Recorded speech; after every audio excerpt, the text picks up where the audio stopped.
NR India news में आपका स्वागत है। मैं अनामिका। दिन भर की बड़ी खबरों के साथ। जन सुराज उम्मीदवार डॉक्टर विनायक गौतम ने कहा, सैलरी के रुपये शिक्षण संस्थान को सौंप दूंगा। हाजीपुर, वैशाली, तिरहुत स्नातक निर्वाचन क्षेत्र में हो रहे विधान परिषद उपचुनाव के लिए जन सुराज पार्टी के प्रत्याशी डॉक्टर विनायक गौतम लगातार लोगों के बीच जाकर उनसे संवाद कर रहे हैं। वहीं आम लोगों से समर्थन भी मांग रहे हैं।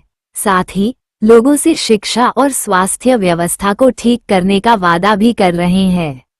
आदमियों का इलेक्शन है नहीं, तो माननीय प्रशांत किशोर जी की जो सोच है, उस सोच के तहत उन्होंने 5 कैंडिडेट्स के अंदर में एक कैंडिडेट चुना है। इसके कारण में देरी हुई है, जबकि बाकी कैंडिडेट्स जो है वो जाति के आधार पर कैंडिडेट चुन रहे हैं कि फलना जाति का इतना वोट है या फलना जाति का वोट कैंडिडेट पहले जीता हुआ है। तो इसके आधार पर एक पार्टी जो बड़ी पार्टी है उसने तो बाहर से ही एक कैंडिडेट ला दिया है। वो तो घोषित कर दिया है कि भाई हम किसी भी कैंडिडेट को बाहर से ला करके दे देंगे, आप पर थोप देंगे और वो जीत के निकल जाएंगे। क्योंकि उन्हें एक चीज़ समझ में आ रहा है कि तिरहुत क्षेत्र की जनता पिछले 22 साल में लगातार समर्थन इसलिए करती ये चीज़ जानने के बावजूद करती रही कि जो MLC देवेश्वर ठाकुर जी थे, उन्होंने खड़िका के बराबर भी कोई इंस्टीट्यूशन नहीं खोला, ना स्कूल खोला, ना कॉलेज खोला।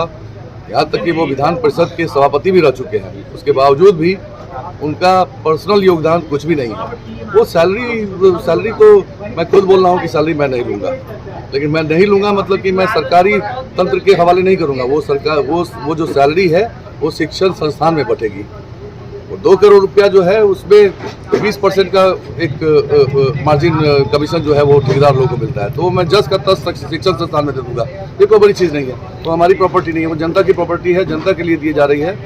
मुझे लगता है कि MLA, MLCs और MPs को जो पेंशन मिल रहा है वो पेंशन रुक जाना चाहिए।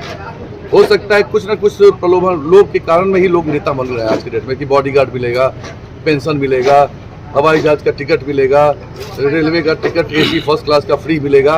ये सारी तमाम सुविधाएं खत्म हो जानी चाहिए। अगर ये सुविधाएं उन्हें मिल रही है तो हर शिक्षक, हर सरकारी ऑफिसर या हर सरकारी नौकर को मिलना चाहिए।